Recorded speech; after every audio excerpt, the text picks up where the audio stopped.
City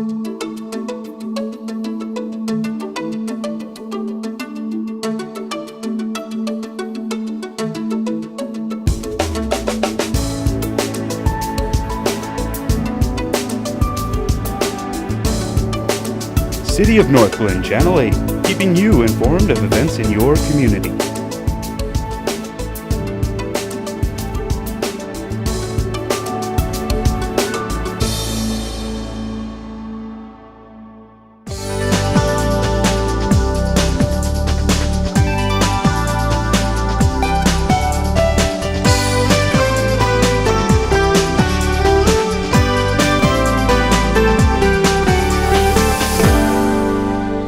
I'd like to call the regular study session to order. Joanna, would you call the roll, please?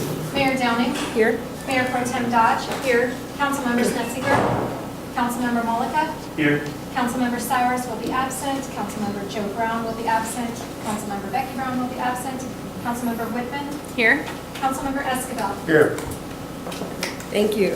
First on the agenda, I'll just turn it over to you, Jim. Proposed operational and capital improvement budget. All right, well, thank you, Mayor.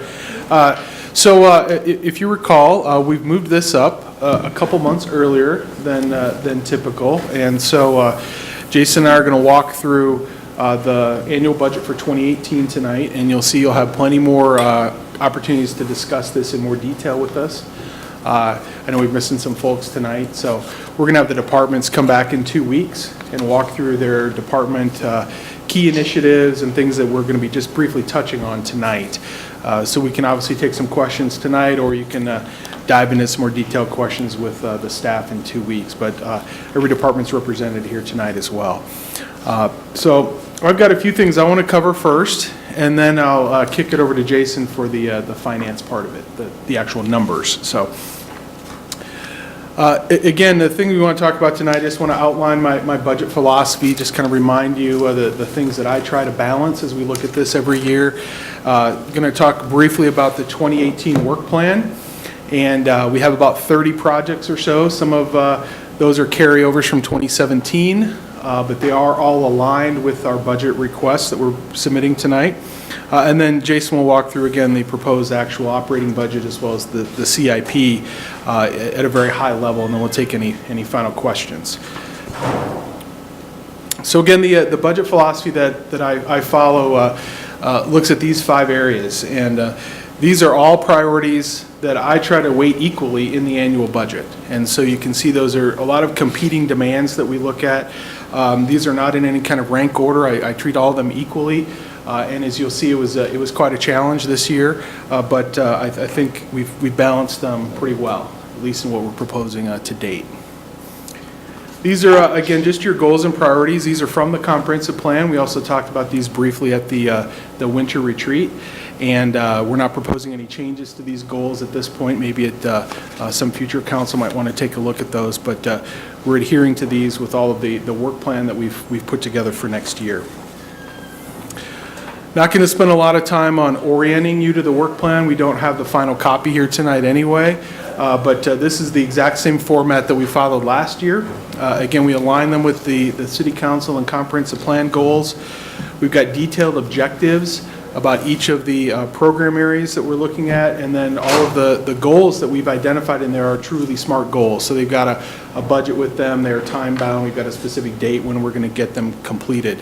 And so we're going to spend some time at our staff winter retreat, which will be in the December 1st timeframe, finalizing this work plan, and again, filling in a lot of those details, and hopefully way before that.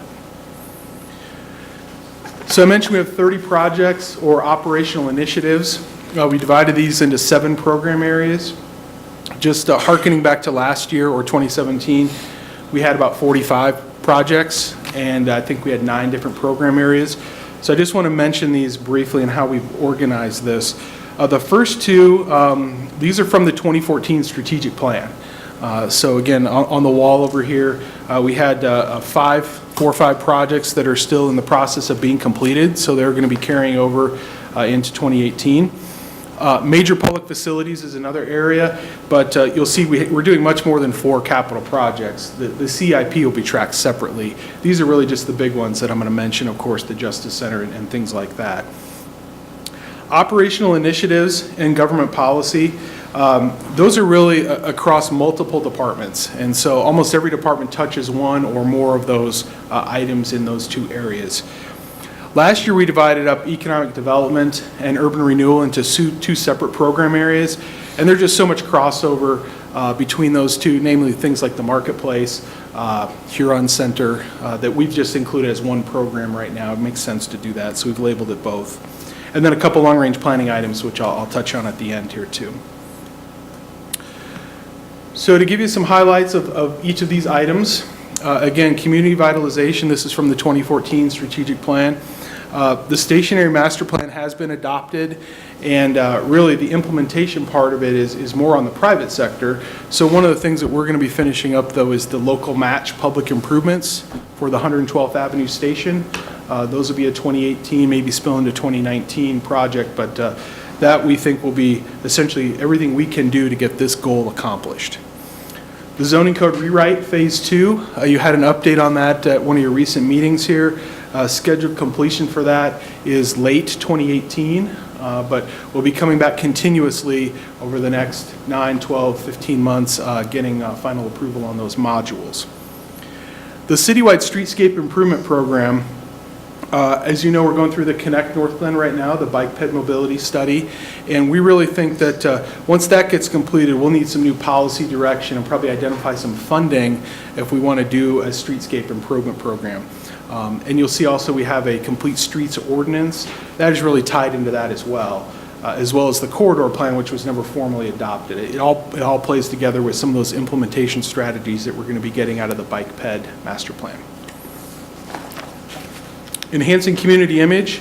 Again, there's really just a couple of items left on here. One of them is well underway, which is the branding and logo implementation. That will be continuing now for the next 4 years, so through 2020. And then the marketing plan. I've attended some of the meetings of the communicators group that put together the information for the connections. We had a really great information sharing session last spring where we're trying to identify what are all the various marketing elements or aspects that various departments have. What data are we collecting to determine the effectiveness of those things? And that's really phase 1. And then that's going to lead us to phase 2, which would be more of a end of this year into 2018 effort to talk about how we want to develop a more formal plan. So right now we have very decentralized communications, which probably more of discussion about that too.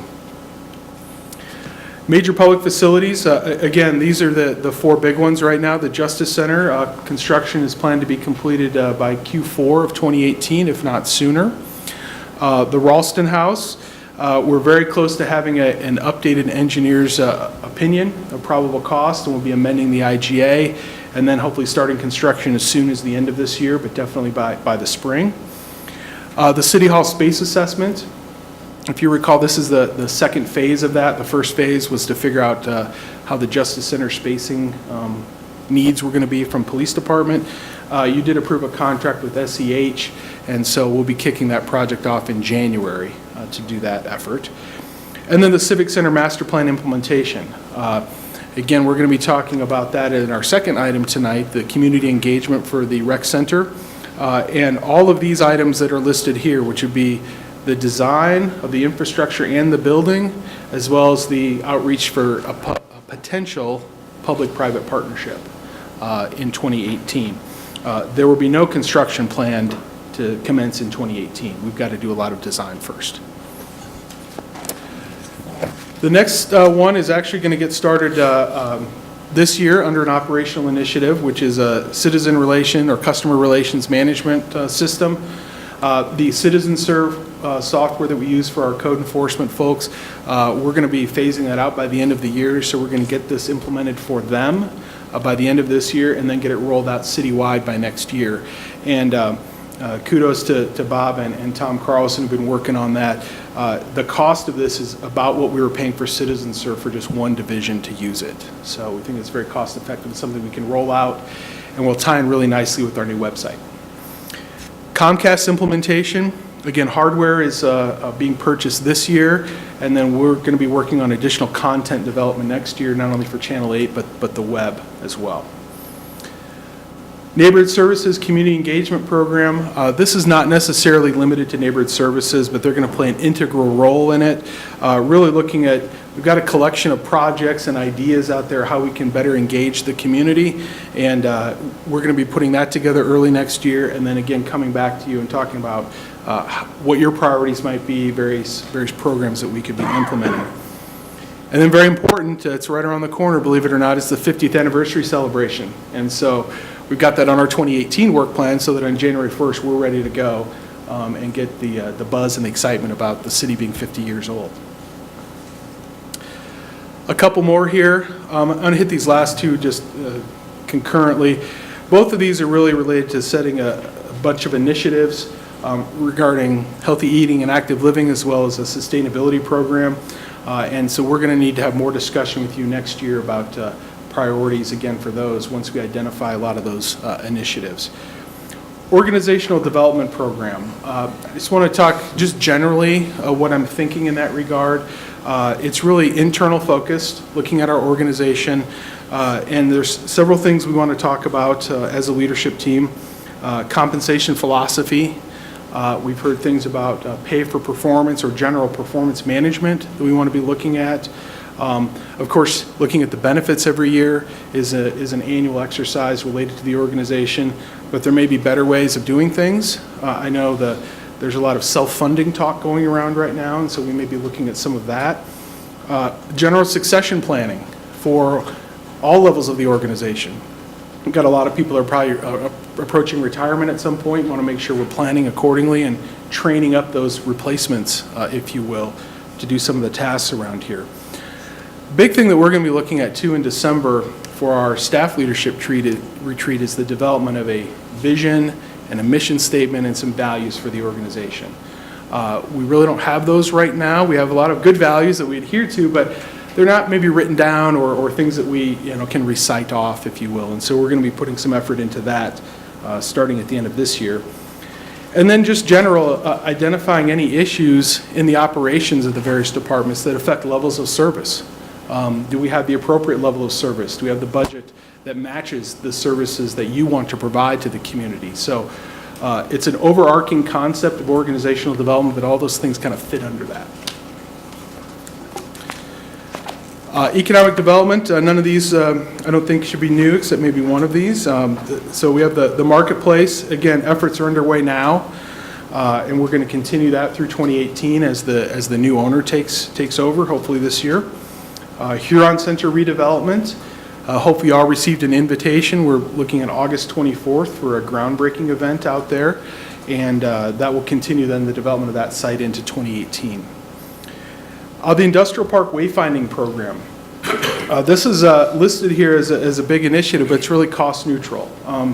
The industrial businesses around Huron Street, as well as over at Irma and Leroy, we're going to be working with them to participate in more of a industrial signage program out there, and we're going to have them pay for their advertising on there to offset the capital cost of building the signs. So other than just some overhead administration of it, it's going to be budget neutral. The Neuraland redevelopment we're referencing there is the 112th and Washington property, essentially behind the Malley Center, that vacant piece of land that's under contract right now. And then there's a couple of grants that we're still managing, a hazardous grant and a petroleum grant, roughly about $70,000 what we have left out of that EPA grant, which was well over, I think, $300,000 when we started. So hopefully we'll be finishing some of that up next year. Government policy, I'd be remiss if I didn't list the 2019 and 2019 work plan and budget on there. But again, it'd be similar to tonight's effort. A lot of these things are underway. The legislative committee and legislative policy, I think that's operating very well. But we're going to do an update annually with that policy, so that'll be coming soon. RTD Fast Tracks, IGA administration, this is really that local match piece, those public improvements on 112. So again, it kind of ties back to the implementation of TOD out in that area. Water Policy Administration. Again, we've had a lot of discussion about quantity of water, conservation. We had an executive session earlier this year about legal issues, and so we'd probably do that type of thing again. And again, that takes a lot of effort by a lot of staff every year. Capital project financing. Again, we've laid out some larger projects and how we're going to finance those, but I expect that we'll have more discussion at the winter retreat, as well as it may be appropriate to discuss a long-term strategy for the general fund balance. It's continuing to rise every year, and I know we want to save it for a rainy day, but we probably need to develop some strategies about what would be an appropriate use of those funds for one-time expenditures. Historic preservation, we've added this as an initiative for next year, largely, not just because of Stonehawker, of course, but I know Brooke and the mayor have been working with the St. Stephen's folks. We've got the certified local government, which was occurring this year, and then Deza Estates as a historic neighborhood. We might want to look at that too. So we've listed this as a pretty major initiative for next year also. Traffic calming policy and implementation, emphasis on implementation. You have a policy, and I'm going to be reporting back to you next week on the Claude Court issue that was brought up here a couple weeks ago, which may lead to a larger discussion about that policy, and do we want to put money into the budget for it on an annual basis, and do we want to take more maybe city-led initiative as opposed to the petition system that's been adopted right now. So I would say more to come on that. And then finally, long-range planning. Again, I mentioned these both already. The bike ped mobility plan, that should be finalized in early 2018. And then a complete streets ordinance, again, related to that streetscape improvement program. Do we want to codify how we want arterials to look so that when we get development in here, it's going to have a consistent look? And moreover, do we want to, again, make capital improvements in some of those corridors like we're doing on Huron Street to try to improve the aesthetic? So again, we're going to be finalizing all the details of this plan in the next several months, and we also include a draft of the city council calendar and schedule for next year. It was one of the things we did at last year's retreat, is we tried to map out, when are these things going to get completed, and at least by month, when do you think we're going to bring these back to you? And it really helps staff, I think, try to identify their capacity. Because if everything's got to get done in, say, April, and we need a bunch of people to do that, we may need to stretch some things out. So it's a real good use of our time, I think, at the retreat. So with that, unless you have any questions on that, I'll kick it over to Jason. Questions? Nope. Okay. All right, thank you. Jason.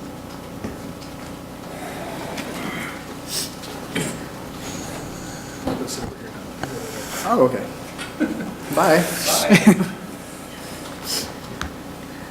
All right, so I will start with just kind of a quick overview of what we'll talk about now that Jim has kind of laid out 2018 kind of initiatives and plans.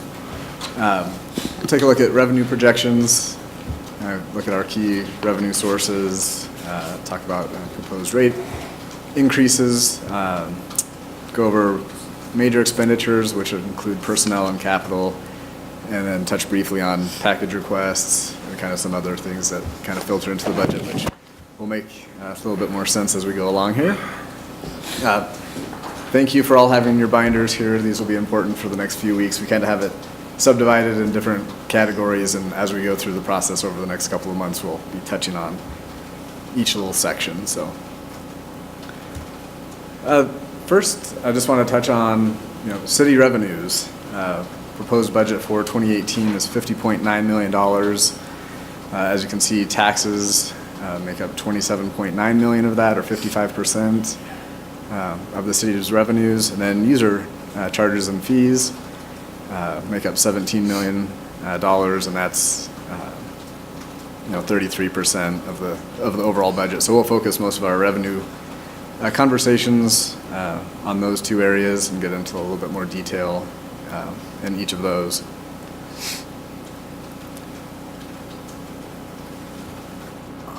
The revenue projections, there's really three keys that we look at each year as we're making those projections. The local economy, what's happening in North Glen and regionally, trends in historical information and conversations that we have with departments that could drive revenues in each of their areas as well. So the local economy, we've talked about this the last several months. Sales are flat in North Glen through the middle of the year. We have opportunities with marketplace redevelopment. The influx of people coming to the north area is another opportunity, that would point to, I guess, tailwinds, if you will, as we move forward, considering there's some redevelopment opportunity and then more people in the area. One thing that's a little different this year, since we've moved the budget process up, is the property tax projections. The preliminary assessments come from the assessor on August 25th, which is a few weeks away. This year, if you've received your statements for your personal residences or just seen on the assessor's website, they have projected that home values are going to increase by about 20%. So we've factored that in. But along with that, the Gallagher Amendment requires that the state's assessed value is only made up of 45% of residence values. So the tax rate was dropped from 7.96% to 7.2%, which is about a 9.5% decrease. So while the value goes up 20%, the amount that's taxed drops by 10%. So we're estimating about a 10% increase in property tax growth. So that's a little bit different and unique compared to where we usually are when we're making that projection, because we're usually doing it off of the assessor's preliminary statement. Trends in historical information, we kind of look at a 4-year weighted average or 4-year averaging, and we really look at each line item of the revenue to identify if there's any outliers that would impact things positively or negatively. And then conversations again with different departments that have major programs, what their expectations are for the coming year. We try to touch base and see if there's any influences that only that program manager would be aware of as we factor in some changes. So this next slide covers the general government revenues, just kind of a different perspective. This is our general fund, which covers most of our operations, CDBG, the Conservation Trust Fund, and Capital Projects Fund. And you can see that the blue bar is made up of taxes, which we would expect a great portion of our revenues to come from. And we'll focus on those details on this next slide.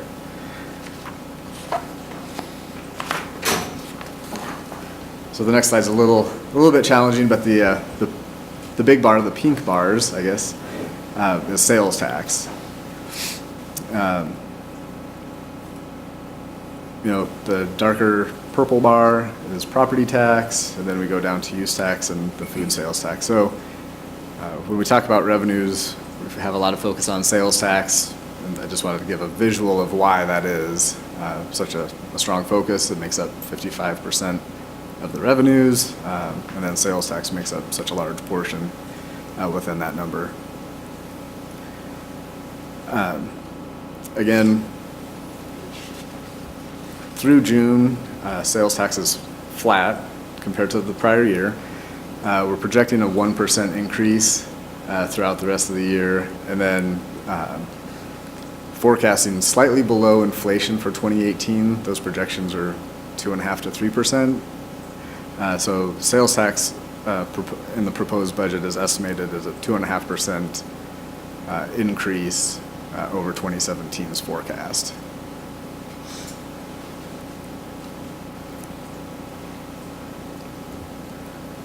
This next slide, most of it's just informational, but at the same time, if you look at this, these are the top tax remitters from 2016. These still hold true for 2017 as well. The top 20 sales tax remitters in Northland make up 50% of our sales tax revenue. So this top 50 list really represents about 2/3 of the sales tax revenue that's collected.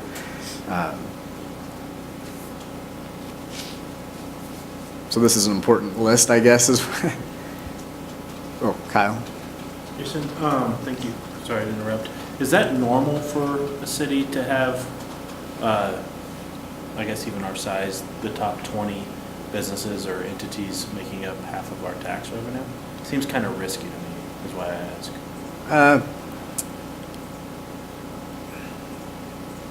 I think that it is normal. Is it normal? A lot of times, you know, especially some smaller cities rely heavily on the bigger boxes. And when those aren't successful, that's where there's a lot of risk.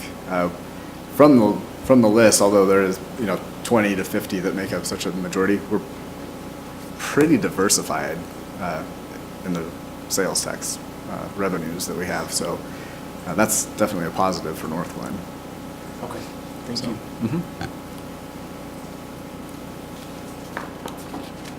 So some of this stuff is things that we could talk about for hours and hours, so please, if you want me to stop and talk about something in more detail, let me know. I'm happy to do that.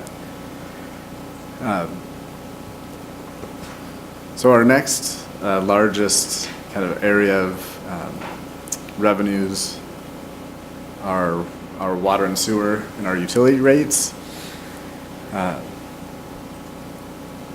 The proposed rate change in the budget is a 6.7% increase. We've listed 5 years as we've done the CIP planning for the next 5 years. That's in the back of the book, starting on page 180 of the proposed budget. You'll see more details. These rates were brought forward to the Finance Committee at the end of March and then to City Council on April 17th, where ultimately we decided to come back during the budget process to bring these forward and plan for January 1st rate increases to fund these necessary and significant infrastructure projects to both our water and sewer infrastructure.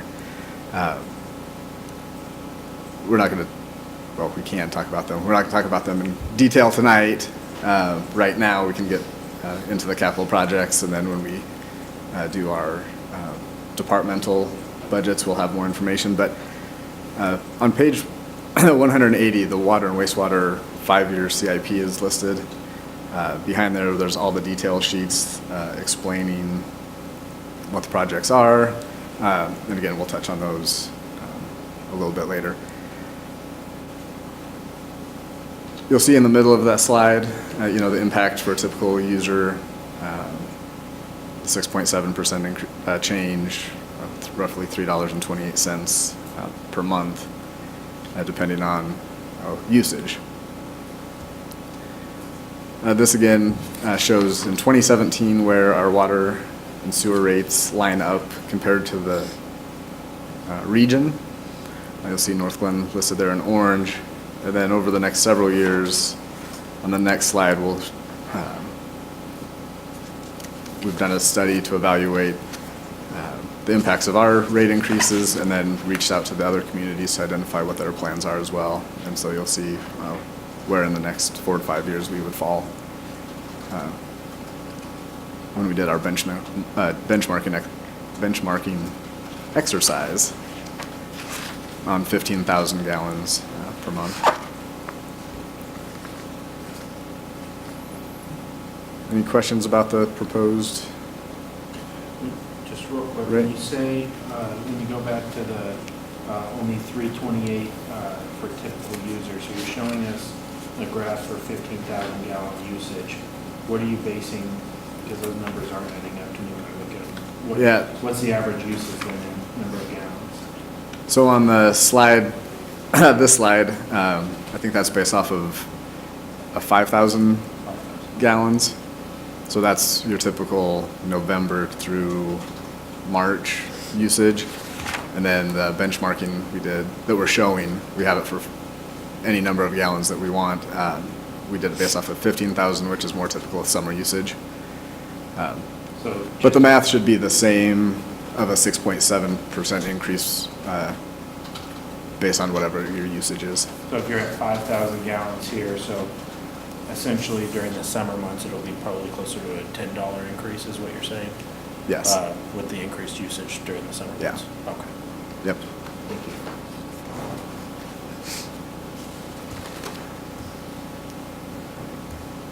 All right.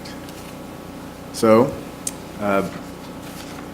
this next slide summarizes all of the proposed revenue for 2018 in that middle column as compared to the 2017 budget. You can see a slight increase in taxes revenue.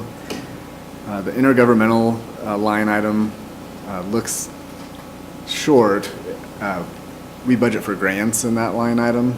We don't budget for grants until we're awarded, so I know that there's outreach right now to get grant funding.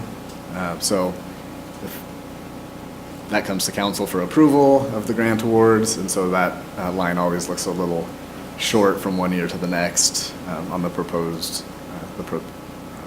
revenues. Licenses and permits are going to stay relatively flat. User charges and fees, that includes the rate increases that we just touched on. And you can see down the list, overall revenues, a slight increase of about 1.3% over this year's budget.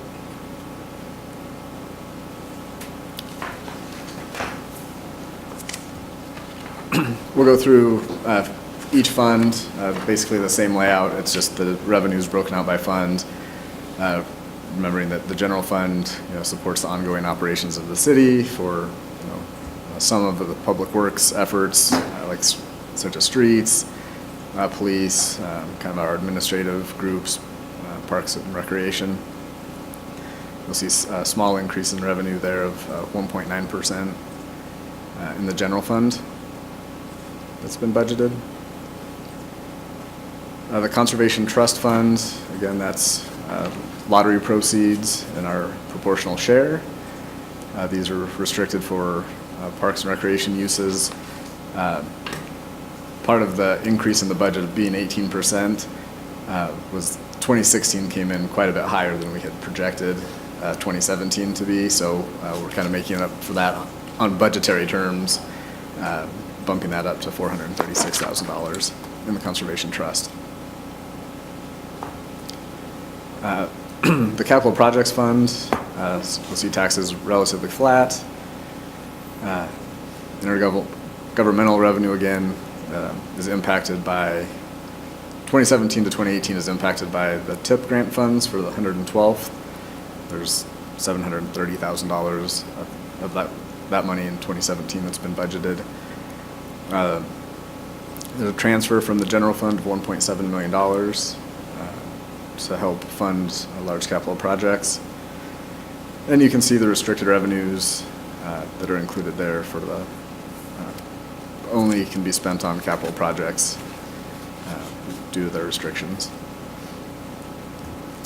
Jason? On the intergovernmental being lower due to the unknown grant revenue, do you have any kind of guess on what might be coming in for 2018? What grants were out there requesting?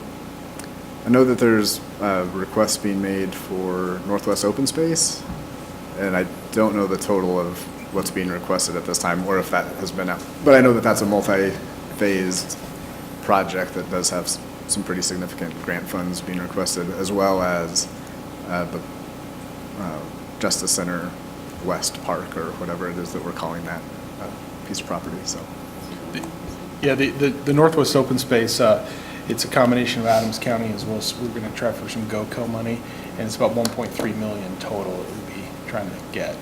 And then probably Adams County Open Space would be sought for the development of the Berry property, the Justice Center West Park. I knew about those. I didn't know if there was something that I wasn't aware of, so thank you. Can I ask another quick question? Sorry, Jason. And maybe you can answer this at the end or now.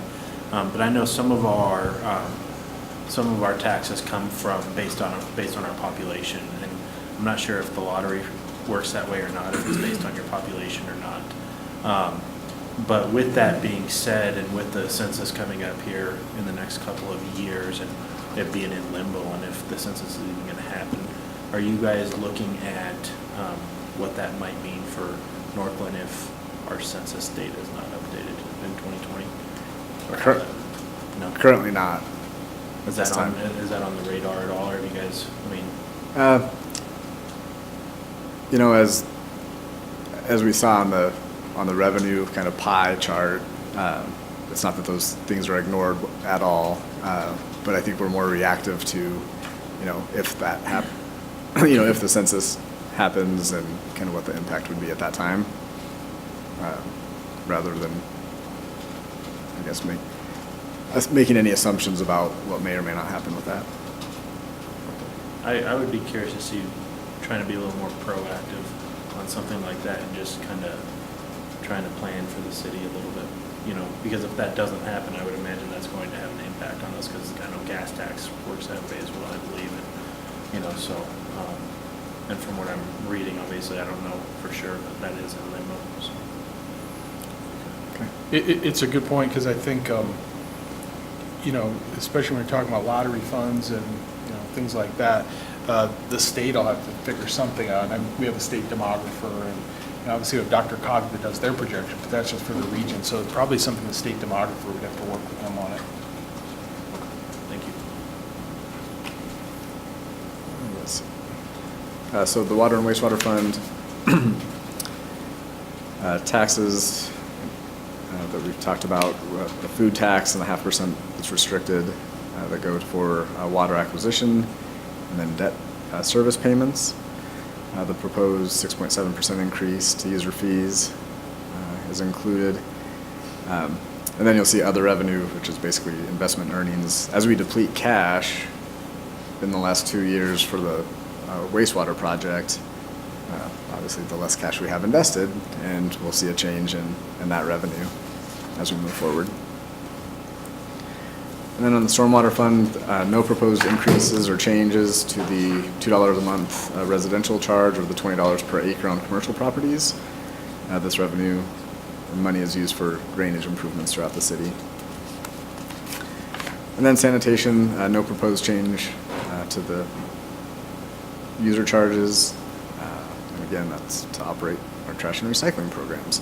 So you can see most of the revenues are relatively flat throughout the budget that's being proposed. It's consistent with our comprehensive financial policy that identifies that we'll conservatively budget revenues as well as we'll conservatively budget expenditures, meaning that we'll plan on spending, you know, a fully staffed year of personnel, and that we'll complete the projects that we have laid out. So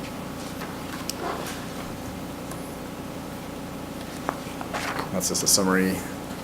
Was there any other questions that you guys had, or details that you guys would like on revenues? Okay. All right. Well, how are we going to spend those revenues? City expenditures in the proposed budget, $65.5 million. You'll see personnel at $22.9 million, capital outlay $26.4. Those make up 35% and 40% of what we spend respectively. Again, we'll touch on the personnel aspect and then the capital outlay, and then briefly touch on on the other expenditures, but we'll focus mostly on the biggest impacts.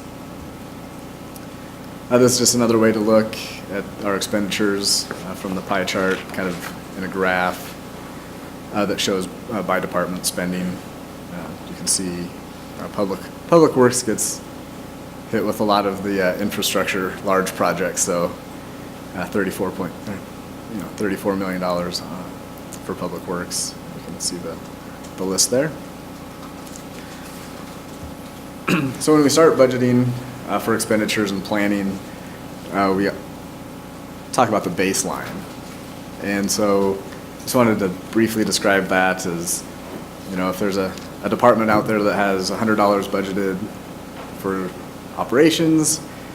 In 2017, they'll start the year in 2018 with $100 to spend. If there's any change to that, that's an addition, they fill out a package request form, and that's what is behind the yellow tab in your books. And it goes through a vetting process, and I guess that process really restricts, I guess, some of the spending that we have in a positive way, in that we don't say, hey, inflation was 3% this year, everybody gets 3% more for supplies next year. We really have to walk through and justify any additional spending that we have. And I think that's somewhat unique from other organizations, and so we have a good control on a lot of those operational spending functions here. Selling and benefits, there's the market survey that's considered, internal equity, our regional competitiveness, and of the overall compensation plan. So not just base salaries, but the benefits and other things that are provided by the city. And then capital expenditures, those are based on really long-term maintenance needs, the health of the roads and facilities, and then the vision that the council and the community come up with. So those are kind of the things that are the focus of the expenditures.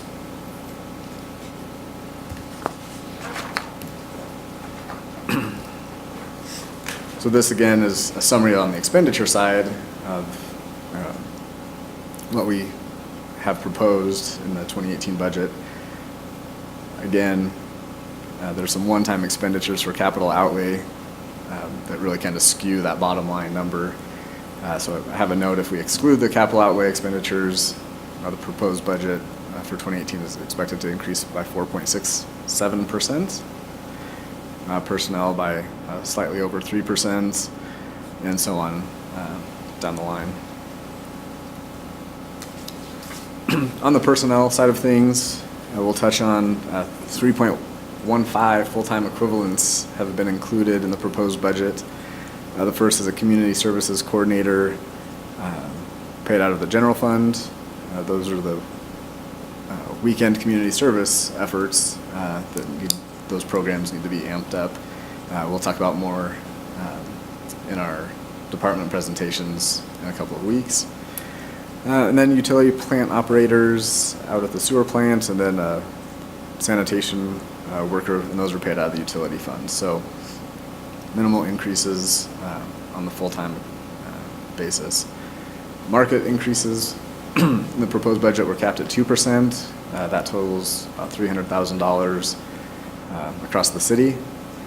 Merit increases were not funded. You'll see police officer step increases were included. That totals $125,000. Then you'll see health insurance increase of about $209,000. Then some overtime and standby pay adjustments. Looking at historical numbers, we hadn't made any modifications to those budgets for several years, and it was time to make some adjustments for budget purposes.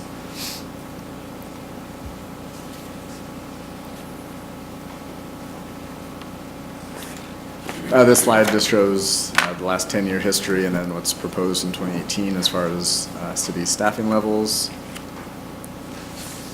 The next slide breaks down information that you guys have been presented already regarding the market survey. It's just in a different format to look at it visually. Is there any questions on the personnel side of things? That's a large chunk of our budget. If you guys have any questions. No questions? Okay. So we'll tackle the other large portion on the capital project side of things on our spending. Again, the capital projects is behind the orange tab on page 151 of the proposed budget. We'll have a lot of detail on each of these projects, and then the 5-year plan laid out as well. So I just broke these down by, I guess, department. So Parks and Recreation, we'll touch on the Greenway Trail replacement. That's a large increase compared to what they normally spend on that project. I think they're trying to tackle a little bit more in 2018. The Northwest Open Space Facility Improvement, again, we just spoke about that with the grant funding requests. It's a multi-year and multi-phase project. There's $1 million budgeted in 2018 for that. The Parks Maintenance Facility Replacement budget and the Justice Center Park, kind of the concept and design before there's grant funding requested to do any construction. And then lastly, the Civic Campus Master Plan implementation, $4.9 million budgeted in 2018. As Jim mentioned, kind of the initial planning and design work, not construction, but just kind of the initial phases of the total $53 million budget for that project. Next, capital projects. The residential street program had been being funded at about $450,000 annually for the last several years. We increased that by 66% to be able to, I guess, really keep up at a more efficient pace by investing more into that residential street program. So I think that's a great addition into the budget. You'll see some waste handling improvements that are part of a larger project at the water treatment facility, and then some technical sewer processing upgrades of $550,000. This next slide really just summarizes, I didn't want to go over it other than to, as a refresher, I think we brought this forward in April after the February retreat, where we kind of laid out a plan and a vision on some major capital projects, and this is the sheet that we use to lay out the financing plan for those projects. And since two are really taking off, this next slide takes a little bit closer look at those. On the Civic Campus, a $53 million project. We've identified, using reserves to fund the infrastructure piece of $13 million, and then issuing debt for $40 million for the vertical construction. That project's going to be funded by existing sources. So the 0.5% sales tax that's in the capital projects fund, the 2% marijuana tax, and then that $1.7 million transfer from the general fund. The other project over the next several years is the water and sewer. There's waste handling. That's actually a water project of $3 million, and then the lift station A and force main that we've discussed, a $29 million project. And those are going to be funded by increases to the user fees as laid out in the chart. So, real quick, Jason, because in the previous slide, you said that we had $60 million in projects that were due. And right here it says only 32. Can you explain that discrepancy and how you can cover the other 28 million? Yeah, so in this 2018 budget, we've laid out 5 years worth of the projects, which is 32 million. There's another 28, which is the third or fourth phase that comes online in 2027, I believe. And so this is the first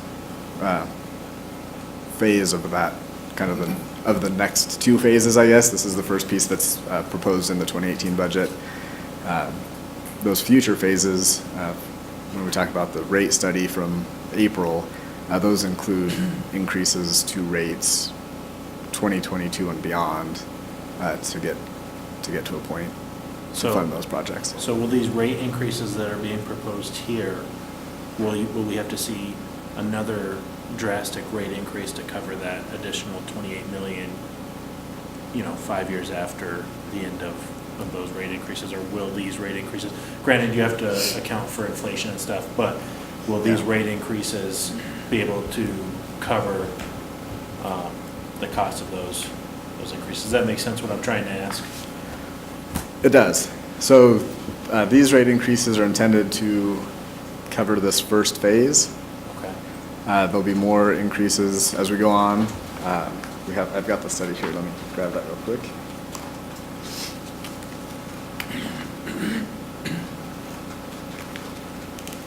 So after 2022, the proposal in the study, which again, all subject to change as project costs and use goes, those dropped from 5.3 to 3.5%. To cover the To cover next the phase. next phase. And that will be another over 5 years? Correct, Okay. yeah. And what was the year that the second phase was? It was 2027 or something? I think design Yeah. starts in '25, and then it comes online in '27, if I'm not mistaken, but. Yeah, I think that, Okay. yeah. Mhm. Was this ultraviolet sewer processing upgrade of 550,000, was that part of the first phase? Or was that a new project that we didn't know about? Is it just a breakout item from the whole wastewater treatment plant upgrades that we're doing, or is that something new? It just struck me as I hadn't heard it before, but that means nothing sometimes. I believe it's, to me, it's new as well, and I'm not sure if it's part of the new phase or if it's I'm not sure. Is it? It's actually a new maximum hydraulic flow. So our current system is a little outdated. The technology has changed on us. On UV, this is new technology, so it gives us some redundancy. We know that we need to do this, and as we're looking at the plant, we actually discovered it's time to do this. And it's been on the list for a few years. Well, can I also ask if we're still going to talk about this council priority project page? Can you please remind me about South Huron Road project and how we got to 15 million on that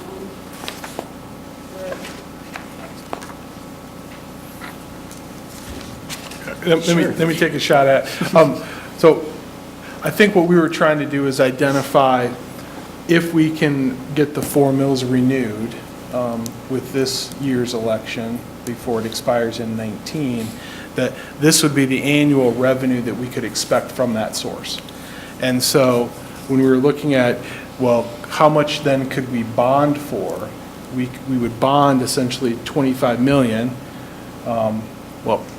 We'd bond 15 million, get 15 million in cash, then we pay for it over 25 years. So we'd finance, and basically principal and interest would be 25 million.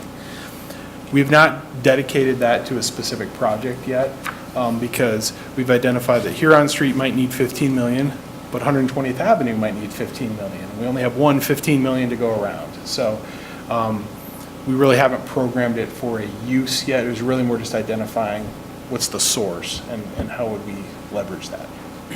And that was my disconnect, because I didn't remember talking about putting 15 million into that project, and I didn't know what was required to bring it up to that price tag, so. Yeah, there's been no formal ask from us or policy direction that we should do that on Huron Street at this point. Thank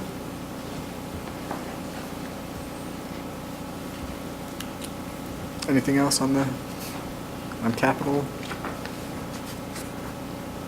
Okay. So next, I'm not going to talk about these. I think in the past several years, we've kind of brought the package requests to the departmental presentations rather than this initial kind of phase. So we wanted to put those out there this year. They're in the book, behind the yellow tab, but then also as part of the presentation to get a better feel for what type of individual department requests were being brought forward.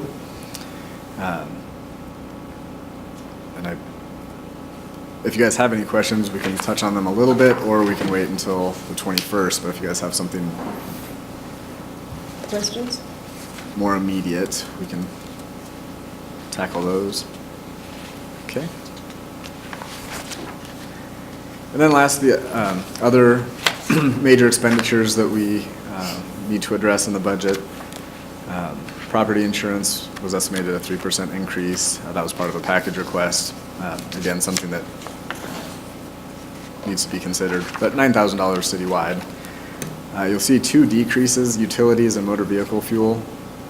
Again, much like the overtime and the standby pay, those evaluations were done as a citywide basis. We are not projecting that the that the cost of those goes down. Just for budgetary purposes, we had $220,000 for utilities and $160,000 budgeted for motor vehicle fuel that were just off. We had too much budgeted versus what we were actually spending. So we made corrections to those budgets to align more with what we spend and what we would expect in 2018.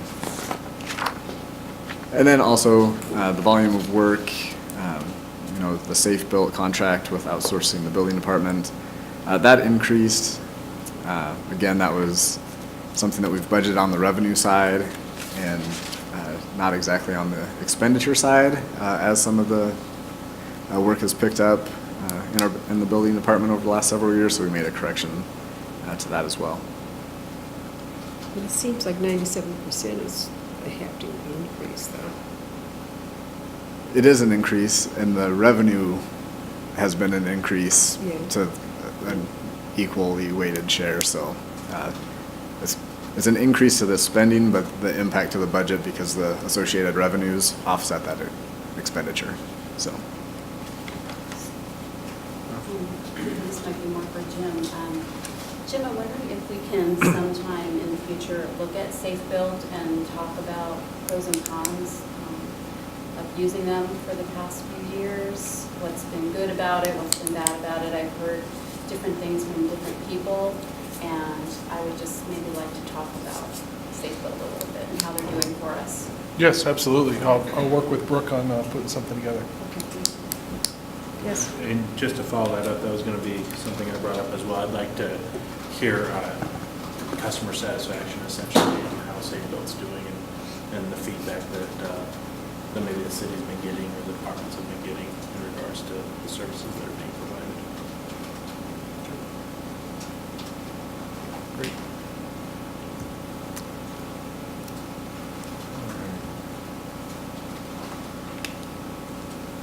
So this last slide here, I guess it's not the last slide, but one of the last slides, I really want to read that from left to right. It's just broken down by fund, identifying our estimated beginning fund balances to start the year, the revenues that are proposed for 2018, including the expenditures, and then you'll see the surplus or deficit, and then the projected ending fund balance. This slide really summarizes everything that we've talked about over the last several minutes. You'll see capital projects fund and conservation trust with one-time capital dollars being spent. That's not ongoing, deficit spending. It's for the one-time expenditures. The general fund surplus is identified at the top line. So overall, this is a good snapshot of kind of the overall budget that's being proposed. And then this slide is one-time expenses out of the general fund. We do this every year where we have some one-time expenditures that have been included through package requests or different, planning, professional services contracts. This year we decided to list those out so it would be a little bit more clear. So we have some carryover projects with the zoning code rewrite and HEAL and sustainability study. One-time expenditure for the zoning map in 2018, some city hall, and that's actually parking lots, lighting improvements of $7,000, and then you can see the sign printer equipment and a streets patch truck. So total one-time uses out of the general fund of $354,000 that are included in the budget.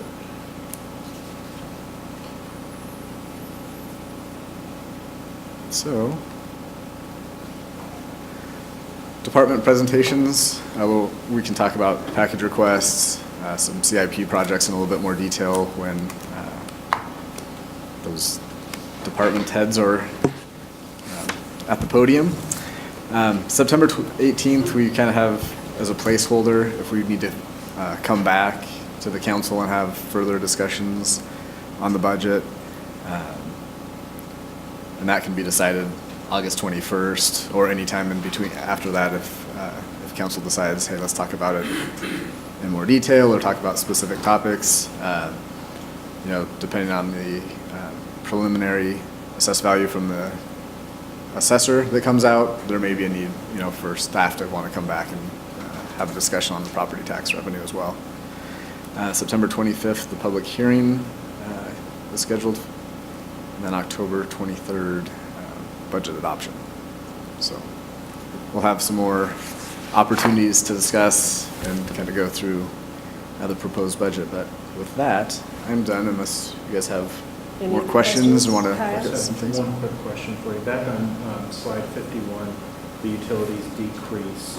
Are we accounting for, or have we seen a decrease, one, for the LED lights and our street lights, or are we going to be accounting for that in utilities? Or I'm curious to how we're decreasing utilities and if we're accounting for what we've done with the LED lights. Does that make sense? Yeah, that I don't know that we have an accounting for at this time. Okay. This decrease was kind of at a more of a macro level of overall facilities to operate all of our facilities throughout More the city. efficient way. Yeah. And correct me if I'm wrong, Jim, from that proposal that we got from Excel before we did the change to LED lights, we will be seeing some type of cost savings from those, is that correct? Yes, and I think very similar to what we've done this year. Once they're implemented and we're seeing real bills for a while, I think probably next year's budget, we could do more of a true up once we have some real data. But yes, we're supposed to see some savings. Okay, perfect, thank you. So we're planning on doing all of the departments in one evening now. That's a change. That should be a challenge. Long night, is that what we're saying? I wasn't recommending including much of what they asked for, so it'll be pretty Oh, quick. All right, anyone else? All right, then, thank you. All right, thank you. Okay, Thank you very much. all right, next we have the Amanda Recreation Center Assessment Schedule, and I'll turn it to you. Okay, as Amanda's walking up, we brought this up back on July 17th. We got some really good feedback that night about the process, and so Amanda and her team have been working very hard on the efforts based on what we heard a few weeks ago in terms of the working group, and there's a revised schedule in here, and so I'll turn it over to her to kind of walk through where we're at. Okay, great.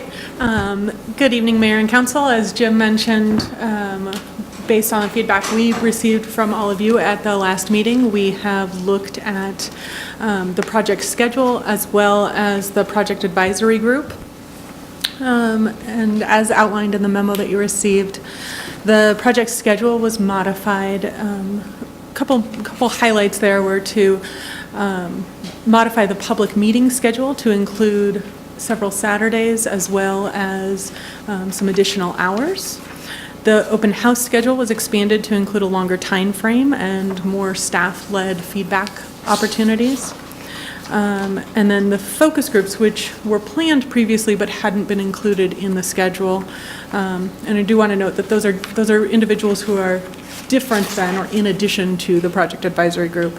Those were added in as well, and the 4 groups identified, which were the senior organization members, aquatics, general recreation, and theater.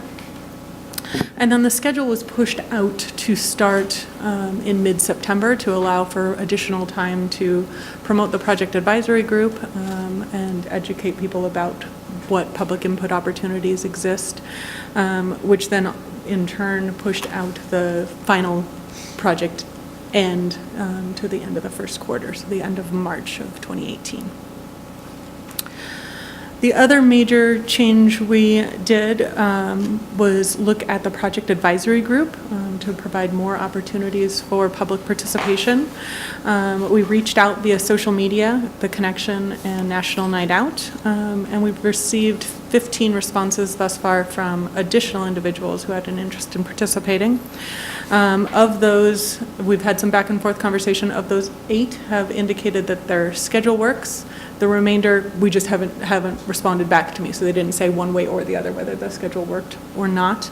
Our intent is to send a short, I'm calling it a survey, but a questionnaire out to all of those who have indicated an interest so that we can further define what their interest areas are, so that we have a good representation of the community and interests in various specialty areas within recreation, senior center, and theater. So if we have your approval tonight, we'll move forward with that survey and continue to communicate with that group towards the end of this week. And then the final piece we're looking for tonight, as we discussed at the last meeting, we're looking for, we've suggested that there should be 2 council members that participate as a part of that project advisory group. We weren't quite ready to identify those 2 individuals as of the last meeting, so we're hoping to have those 2 individuals identified tonight. And since everyone's not here, Yes. that's an issue. Has anyone stepped up, though, and asked? I have not heard from any council members individually, no. All right. So just a quick question. Yes. So did we decide we were keeping 2 on or we weren't keeping 2 on?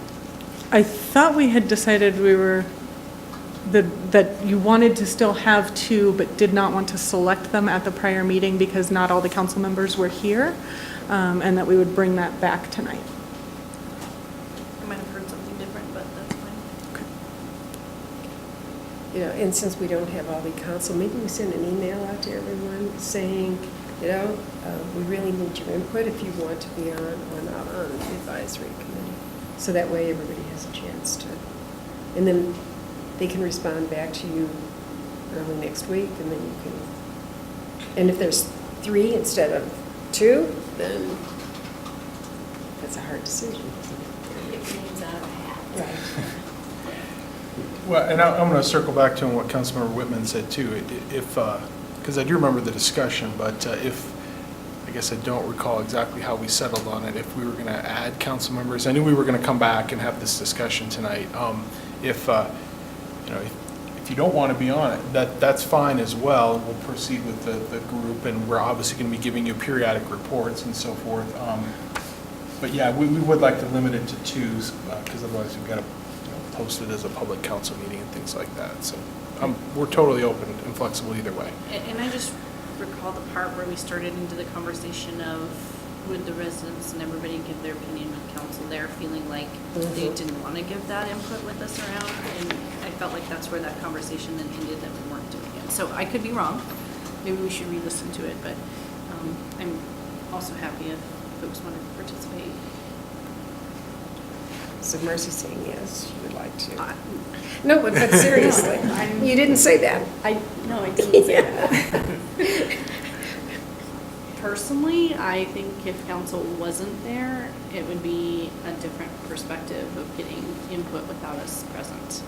I agree with And that. skewing it, but that's my opinion. And what was the thought process? Why did you want to have council there?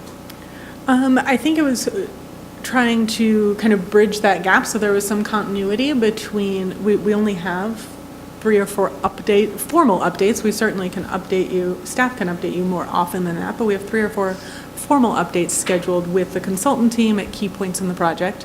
By having council on that project advisory group can create that continuity and that being able to hear what that discussion is amongst the project advisory group, knowing that that's not the decision-making body, but they're hearing input from the community, from public meetings, from open house opportunities, working with that information and then making recommendations out of that.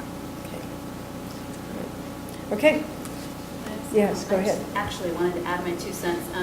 I did watch the study session back after I came back from vacation, and I personally just wanted to say that I do support, I am on board to move forward with this first phase of the Civic Campus with the rec, senior center, theater.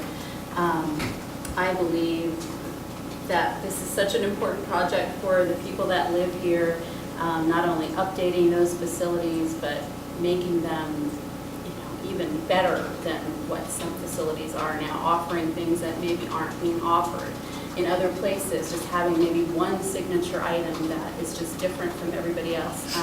So I just wanted to let you know that I am behind it and I will support along the way. So if we don't make a decision tonight as far as council people go, it's going to kind of put you back again, right? I don't No? think so. The Okay. first meeting, we pushed it back quite a bit. The Okay. first meeting isn't scheduled until September Okay. 13th. So there's All right. really a full month to make that decision. I don't think, you all know the schedule compared to the public that we're reaching out to. They may need a little more time to put that on their calendar. Part of me thinks that council knows that we need to have volunteers, and the other part of me wants to make sure everybody has an opportunity to at least say if they want to be part of this or not. So I could go either way, but maybe we should wait as far as I'm concerned, you know, so because Kim's not here, the Browns are not here, so. I can bring this up as a manager item On Monday? next Monday. Okay. And then we can, And if, you know, and if there's, everyone here, then we all can right, decide. okay. Okay. And now, let's get back to the other part of it, though. Okay, any comments or questions? Is everybody good with the schedule and, okay? I'm excited to see 15 people come together and say they want to participate in it. So I'm Mhm. excited that residents are getting involved. Right. Okay. All right, then. Okay. All right, thank you. Thank you, Amanda. All right, Jim, next, collective bargaining. All right. So let me introduce this, and then we can have some discussion.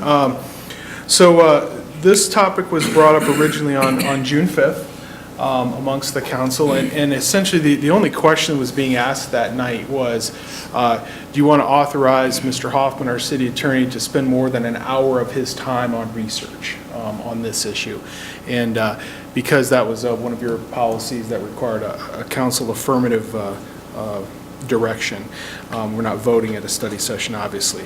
And so at that meeting, it was decided by the council that we should delay until the local lodge of the FOP took their straw poll / ballot / vote on the idea of collective bargaining. So that has occurred. And I've got just a brief update here on how that occurred. So after that meeting, the chief and I met with Detective J.C., who's the president of the local FOP, and talked to him, generally gave him some feedback on the ballot question. Because I think initially he was just going to ask the question of, do you support collective bargaining or not? And it was kind of a pass-fail thing. And so, again, I was just making a suggestion. I was not directing him as an employee. It was really just a suggestion of maybe how to frame this a little differently. So he actually asked a three-part or three-option question when they did their vote. And it was, do you support collective bargaining? Number two, that's number one. Number two, do you support the current process of meeting and conferring with the city manager and the chief of police? Or three, neither. And so the final results based on those questions were that 52 support collective bargaining, 7 supported meet and confer, 0 voted neither, and then 2 did not vote. And I want to point out that the membership, I'm not sure of the exact membership, but I do know that it's all of the officers. I believe we have one commander that's still part of the FOP, all of the sergeants. I was mentioning that we may have a records person that's also post-certified, and so she may be part of it as well, but civilian staff is not included, correct, Chief? I think they can allow them on as well. Okay. Okay. So with that information, we scheduled this again, and really the same question is in front of you as was 2 months ago. Do you want to direct the city attorney to do some additional research, and then if so, you can give me the head nods tonight or raise of hands or what have you, and then I'll communicate that to Mr. Hoffman. Okay, Kyle, did you want to add anything, or? No, I think we had a lengthy discussion back on June 5th about it, and I know that it came up a lot, that we wanted to hear what the police officers wanted even, and so, and I know I talked to you a little bit, Mayor, about this. I think 85% of the, saying they wanted to look into this, I think is a significant number, and I think that it's important for us to take that step and do the due diligence on the city's part and see what it looks like from the city's perspective. Okay, thank you. Any other discussion? Any feelings about this? I'm definitely okay based on the vote to tell Corey to go ahead and do due diligence and figure out what's best on both sides, pros and cons. But my main concern is the effect on the city. And when he comes back, I'm hoping that it's going to include some financing issues of how it affects our budget. Is it sustainable in the city? And I would like a comp with cities that, if they're doing collective bargaining, I would like to know in a city with a similar population and a similar budget. I'm not talking about Westminster and Thornton because we do not compare to them. I want to hear of a smaller city like us that already has collective bargaining, how it's going, those types of things. That's kind of what's important to me.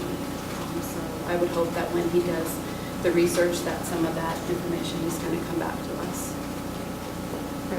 Marcy? So I have a couple of questions that if I agree to move it forward so he can do the research on it, but things that I'll send to you, so you don't have to feel like you have to write them down, but is that I'm curious if there's a lower turnover when collective bargaining is in place. And then as a general thing, what is the average turnover for our city for the size of our police department? What is the average number of turnover that other cities have in officers? Because I don't think we're out of the norm on what our turnover is. And then just say it again, that to think that we aren't a starter city where police officers are going to get their start here and then leave and go to another larger city is, I just think, having blinders. I think that's just a realistic thing, and that comes with the size of our city, and I think it also speaks volumes to the type of training that we provide. And to think that you're not going to lose an officer to go to another city, I just don't think is realistic. And I don't think it's going to come down to them being part of collective bargaining, and that's going to be what keeps them.